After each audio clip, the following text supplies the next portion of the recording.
ابو بلم عشاري سولف لعنا اخباري يا ابو بلم عشاري يا ابو بلم عشاري. سعدنا بلقاء اهل البصره، كرم وطيب واهل جود.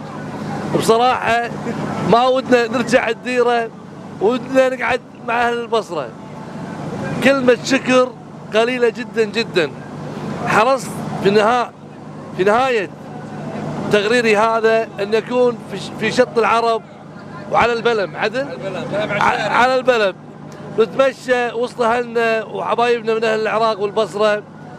كل الشكر لكم وكلمه الثناء تعجز عليكم. انا اليوم معي ضيف عزيز ومشاري العليان، مساك الله بالخير. الله بالخير، حياك الله ابو فواز وعلي عفوا. طبعا اول شيء خليجي 25 هذا خليجي مميز، دوره مميزه بكل الصفات من الافتتاح الى الختام، وكان ختامها مسك بفوز منتخب العراق مباراه النهائيه، وكانت مباراه جميله وكانت مباراه شيقه. انا حضرتها طبعا جذع النخله.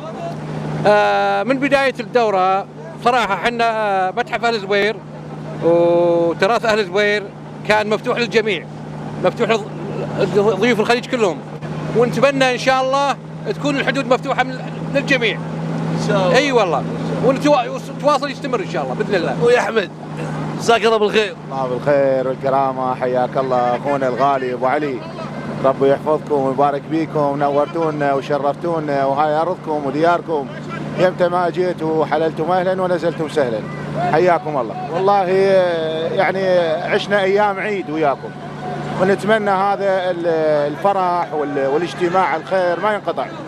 نتمنى تتواصلون ويانا ونتواصل وياكم ونعيش هاي الفرحه جميعا. بارك الله بكم، حياكم الله، اهلا وسهلا. مشكور. الدوره انتهت، شو تقول حق اهل الخليج؟ والله كلهم زين، كلهم طيب، وكلهم اخواننا ومشتاقين لهم واجونا، واهلا وسهلا بهم. احنا ما تهمنا الدوره، تهمنا الاخوه. البصره خاصه قريب على الخليج. والله احنا ما عندنا ترى يعني تفرقه بين الخليج وبين البصره وبين العراق، كل احنا اخوان ان شاء الله.